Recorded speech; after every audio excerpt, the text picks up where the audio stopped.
Hi, everybody. It's Maria from Still Dreaming Homestead and Christopher, my grandson. And we're going to do the story together tonight. I'm so glad you are back with us, or maybe it's your first time. In that case, welcome. Christopher, can you tell us a little bit about what happened in chapter 11? Yes, I can. So, DJ and Alfred went out to find Hero.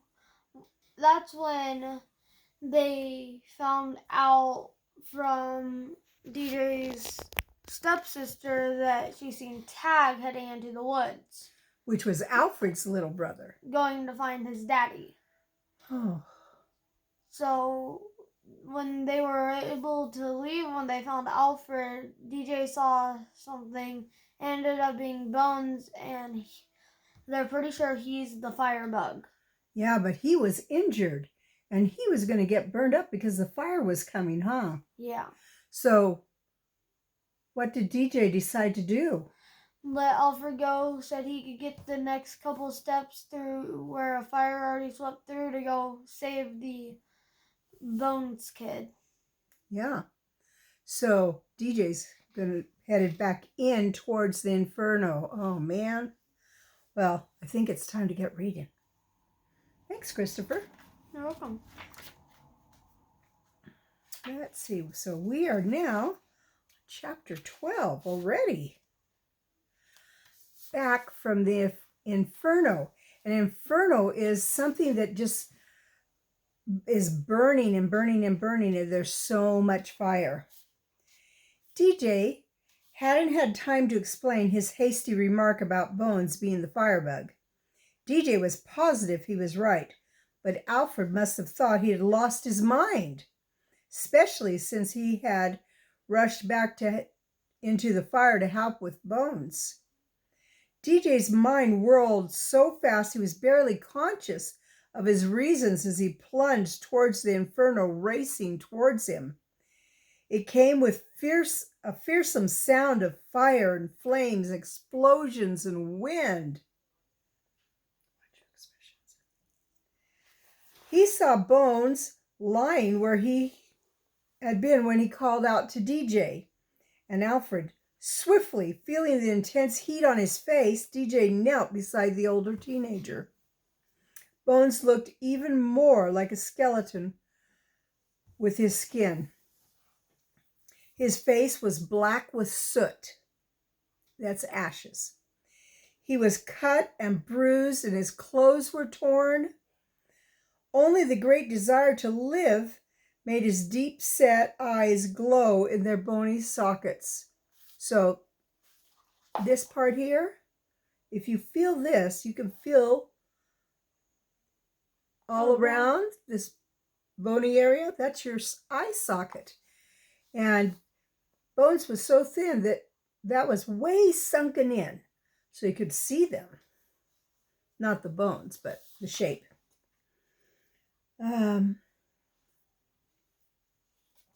He lay on the ground, his left leg out straight.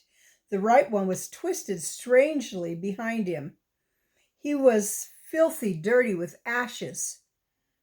He reached out a thin, bony hand as DJ approached. "Help me, please." DJ glanced towards the twisted right leg. "Can you walk?" "I think it's broken. But don't let me burn, please." The air was so hot it seared DJ's lungs. It was burning his lungs. He forced himself to close his mouth and breathe through his nose, but that wasn't easy after all the running he'd done, so he occasionally opened his mouth to suck in more air. His shirt seemed to be scorching his back, even though the nearest burning tree was some distance away. Overhead, DJ heard the drone of the Skymaster and the beat of the high-tailed winged engine air tankers. "The only way out is across that burn," DJ told Bones. "You're too big for me to carry. You can lean on me, but you'll have to hobble on one leg." Bones shook his head violently. his ponytail swinging from side to side. Let's see, I can make my pigtails swing side to side. The fire's coming too fast. I can't make it. I'll die. I'll die. You won't die, and neither will I. DJ tried to make it sound convincing. You'll get your arm around my neck and let me help you to your feet. It's no use. We're gonna burn. Bones moaned as DJ worked to carry out his instructions. Keep quiet and do as I say. DJ got the older boy on his left foot. Bones threw back his head and grimaced in pain as the right leg moved. That was the broken one, you know.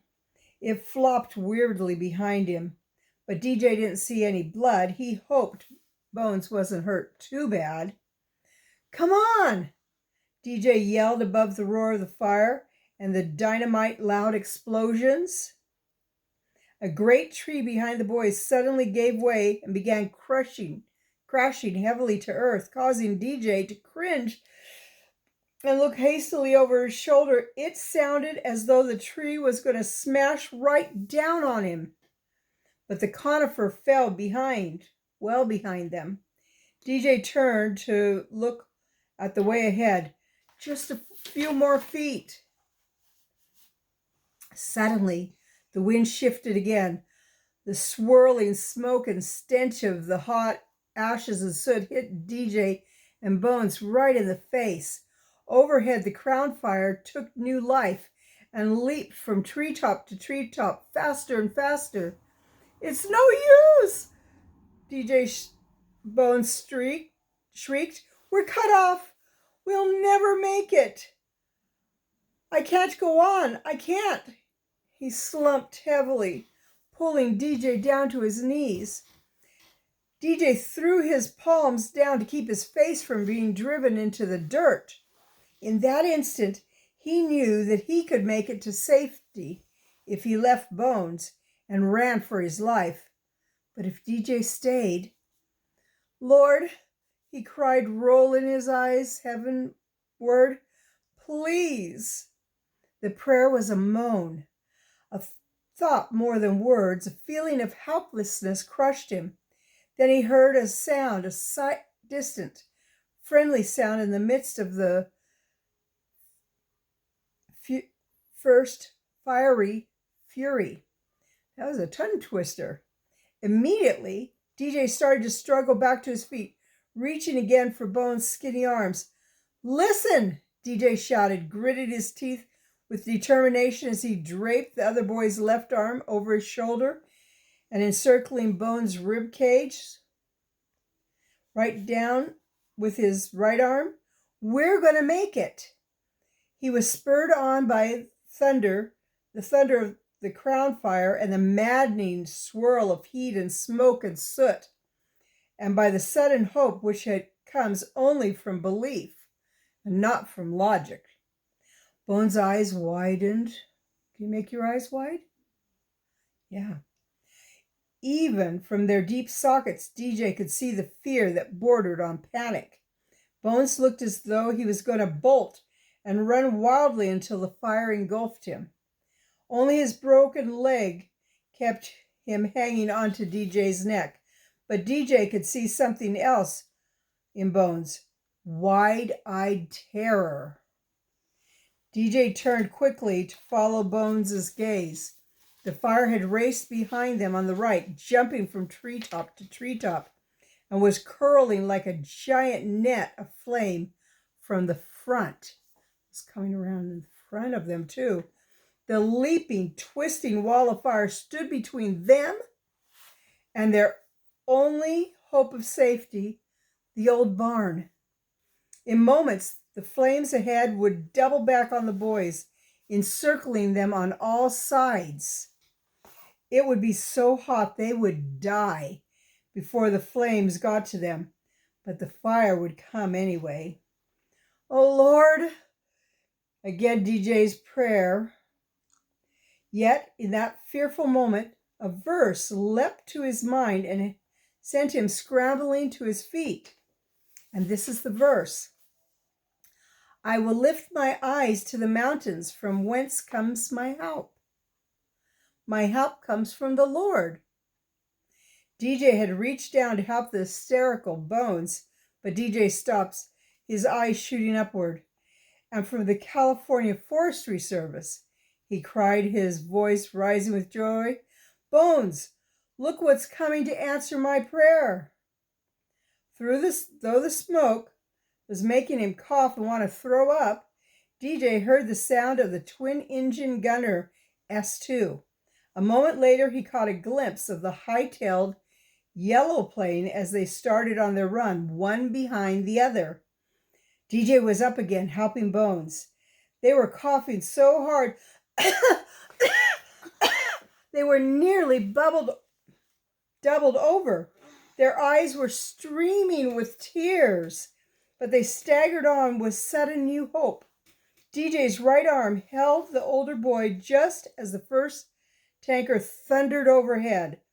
Through the smoke and soot and ashes, DJ saw clouds of pink fertilizer fall in a shadow of fire-retardant chemicals. They were dropping the chemicals to put out the fire. We seen that when there was fire going on around where I used to live. Yeah, that's right.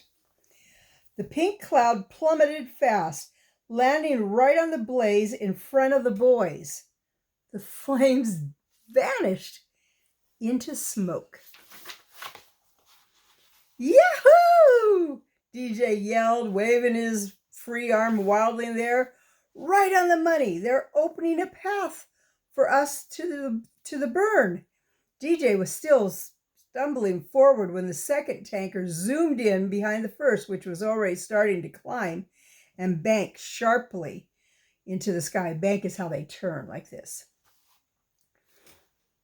The second load of pink, life-saving shower cascaded swiftly towards the boys. Bones was trying not to sob, which is a really tough type of cry, like that. Are we gonna make it? The second load of iron oxide fell in a sheet of pink beauty and landed on the fire ahead of them. The flames died out instantly, driving smoke up from the pink spot which suddenly appeared before them. They did it! DJ yelled. They've opened the way. Come on! They hobbled and stumbled through the iron oxide and almost to the edge of the old burn. DJ was shouting with pure joy. We've got a friend in high places. There were two of them, Bones puffed as they entered the safety of the burn. DJ laughed with relief. That's not what I meant. But thank God for the Forestry Service. The boys were stumbling into the burn, their shirts smoldering and hot. Their shirts were so hot, they were almost ready to burst into fire. DJ laughed with relief. The lake of fire was behind them. Ahead, Alfred and Tag were clapping their hands and cheering them on. Yay, you made it! Joined by the joyful barks of Hero and Dooger. DJ helped Bones a few more feet to safety. Then he collapsed. But not before he'd seen Paul Stagg's old sedan down below and the big preacher leaping out of the car to come help. As Paul Stagg eased Bones into the back seat, being careful with the broken leg, Alfred quickly motioned DJ behind the sedan. DJ, what did you say about him being the firebug? Has to be, DJ said, leaning tiredly on the right rear fender. I thought the arsonist might be that kid, Kirk, from the airport. No, it's Bones. How do you know? DJ weakly pulled Tag's drawing from his hip pocket and spread it over the car top. We both saw the bandana earlier when we looked at this picture. That was the clue. Remember in the first drawing Tag made, there was this person with a ponytail? That's what threw me. You and I have only seen Bones with the bandana around his head. We didn't know it hid his ponytail, but Tag saw it and he drew it. He really did find those matches Bones dropped. That's why Tag was so upset when he was being punished for playing with matches. He had just picked them up. Alfred frowned. Will that be enough proof in court? We need a confession, DJ admitted. Come on, Brother Paul's ready. For the first few moments in the car, the preacher wanted to hear all about everything since DJ's stepmother had driven over to ask him for help. She says she was going to have to get a telephone, DJ, Paul concluded. The newspaper editor will be glad of that, the mountain boy replied, sitting in the back seat with Bones to his left so his leg could be kept out straight. Tag was in the front seat between the driver and Alfred. DJ said, Tag, why don't you go first? Tell Brother Paul what happened to you. Alfred's little brother had been twisted around looking over the top of the seat at Bones, but Tag was tired. He started out strong, babbling away, but quickly finished, slumped against his brother. Alfred then told the preacher what they had done and about DJ's rescue of Bones. DJ turned to Bones, whose face was drawn in pain. How about you? Nothing to tell. I was out hunting and got caught in the fire. DJ cleared his throat. The truth is, Bones, you were setting another fire, and the wind changed and trapped you. Are you crazy? Why would I do a thing like that? Tag here twice saw you with matches. Once he actually saw you set the fire. He's a very talented young artist. It took me a while to figure out his drawing, but it's clear enough now. It's almost like a photograph of you at the scene, in action. You could never prove that. I was hoping it wouldn't be necessary. If you tell us why, maybe Brother Paul can get you some help. You mean a head doctor? Don't tell me you've never thought about why you burn forests down. Bones' big Adam apple, that's something that guys have in their neck. It's a bump. And he had a big one. You have one yet? I don't think so. Not yet. When you get to be a little older in your teens, you'll get it. Adam apple worked down his long, skinny neck. Yeah, I've thought about it. People always laugh at me because I'm so thin. I hate them for doing that. So I found a way to get even. Fire. There was a moment of silence. Then Alfred said, people say terrible things about my thick glasses, too, but I don't set fire to things. Bones paused and then said with anger, I didn't have the power in my body, but I learned there's lots of ways to control people besides being big and strong. I had power in my mind.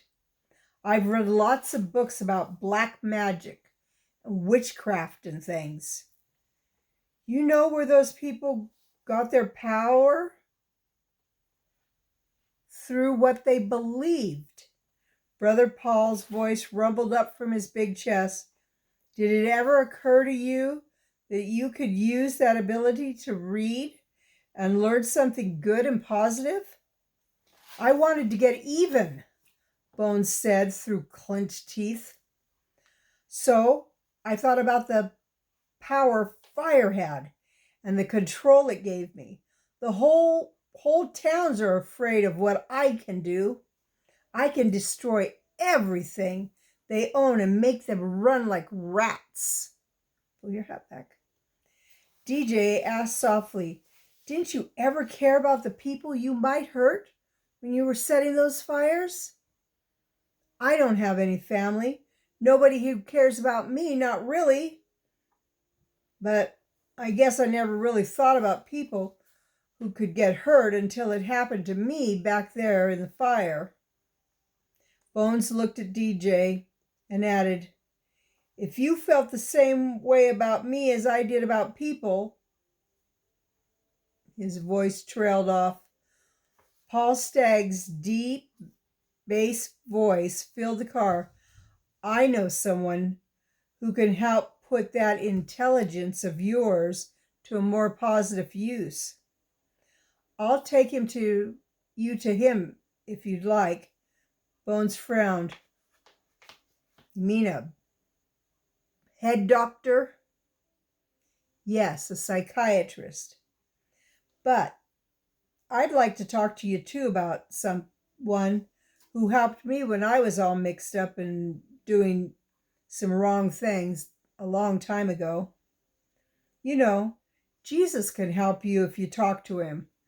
The skinny youth hesitated, frowning. Finally, he said with a sigh, maybe it won't hurt to talk to both of them. At home, when DJ had slept a long time, Two Mom brought in the boys' meal on a tray. He sat up in bed while Pris smoothed his covers down. Oh, that was nice. She was trying to make him more comfortable. Nobody brought me in bed since I was sick and my mom did, he said soberly. His stepmother brushed the hair out of his eyes. In this case, the hat out of his eyes.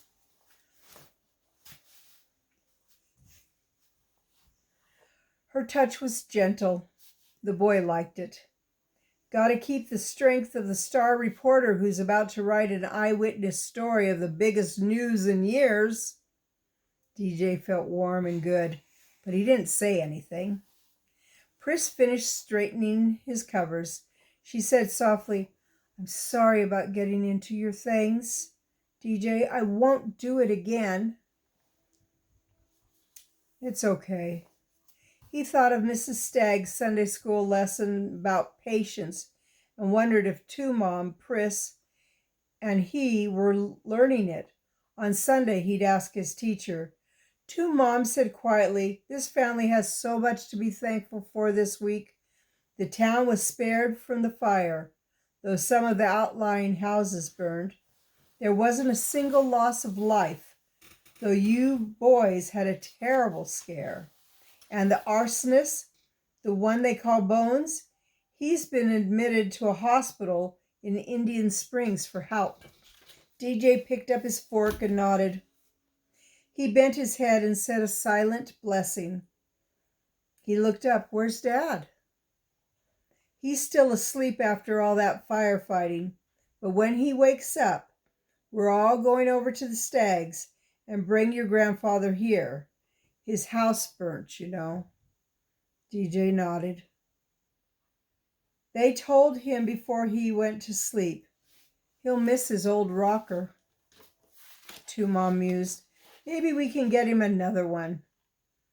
He'll have to stay with us, at least for a while. Maybe for the rest of his life. DJ glanced at Priscilla. She swallowed and brushed her right eye as though she had a tear there. But DJ couldn't be sure. Two Mom continued, I think we can get the landlord to build another room on this house for Grandpa. We'd have to pay a little more rent, but we can manage that somehow. Of course, he'd have to sleep in your room for a while, DJ, because I'm sure neither you nor your grandpa want to sleep in the rollaway bed in the kitchen like you used to. I want to. DJ nodded. There's room for both of us in my room. Grandpa can have my bed, and I'll take that old army cot Dad got at the surplus store. Two Mom smiled. That's fine, DJ. She looked at her daughter and added, that means we'll all still have some adjustments to make as a family. We'll make it, Pris said. Won't we, DJ? Can I make a small comment, please? Yes. Pris is actually short for Priscilla. That's right, it is. I remember out of the hair-pulling bear dog. Yep. Good memory. Won't we, DJ? He grinned. I'm getting used to the idea of having a sister. I've changed my mind too, the girl said, smiling a little shyly. I like you for a brother. Two Mom fluffed the pillow behind DJ's back. Your friend Alfred's father came by while you were asleep. He wanted to thank you for rescuing Tag. That Tag, Pris exclaimed. He's so talented. You solve the mysteries because of his drawings. Two Moms sat on the edge of DJ's bed. I think this proves that God gives gifts to everyone, just as the Bible says. Those gifts can be used to help others. In fact, that's why God gives such gifts. Even, Priscilla exclaimed, like you and Alfred being patient enough to train that red hound pup until you found the one thing he could do. Follow Tag. That's because Dooger loves Tag, DJ said, biting off a piece of toast. Tumon added, Mr. Milford said the hound has earned his keep, and he could stay the rest of his life, but Tag wants Dooger for his very own, and it seems mutual. That means they both want each other. So now Alfred naturally wants another dog. I'll help him find one, DJ said, tasting the moist scrambled eggs. Maybe we can make an adventure out of it. Or a mystery, Pris said, jumping up and clapping her hands. Oh, wouldn't that be fun? Sure would, the boy said, grinning. Two Moms smiled and lightly kissed DJ on the forehead. Knowing you and Alfred, I wouldn't be surprised by what happens next. They all laughed, and DJ didn't know the last time he had felt so good. Two families had become one, and it was going to get even better. He just knew it was, especially since Grandpa was going to live with them again. With a combination like that, it would be an exciting year. And there's just a little more to read to finish off this book, so I'm going to finish it. One moonlit night that same summer, the air was suddenly filled with the music of a rare hound hunter called a bugle-mouth hound. It was a beautiful voice that everyone in Stony Ridge stopped to listen to. The hound's baying was like a silver trumpet in the moonlight, a sound so pure that everyone who ever followed a trail hound felt goosebumps, the little bumps you get on your arms. When you're cold or something? Yeah, cold or scared, or in this case, just amazed. They got those goosebumps just by listening to the sound. But this was a ghost dog, a mysterious, unknown hound that ran alone, baying on the trail, announcing his progress with bell-like tones. Yet he always vanished with the dawn. The dawn is early morning light, remember? Every man and boy who thrilled at the baying of the hound on the trail wanted to own that dog, especially DJ Dillon's friend, Alfred. But nobody ever saw the ghost hound until DJ and Alfred started out to learn a secret and found adventure, excitement, and mystery. And that is going to be the next book we read, because we just finished this one, and the next one's going to be The Ghost Dog of Stony Ridge. The Ghost Dog of Stony Ridge. Wow. ghost dog because every time they try to find it, they can't. Well, it's like gone. yeah. So we'll find out more about that tomorrow. Did you notice I have pigtails in tonight? It's because I was canning and I didn't want my hair to fall in any of the jars of food. So I just want to remind you, I love you. I really do. But more important than that, God loves you, and He always will.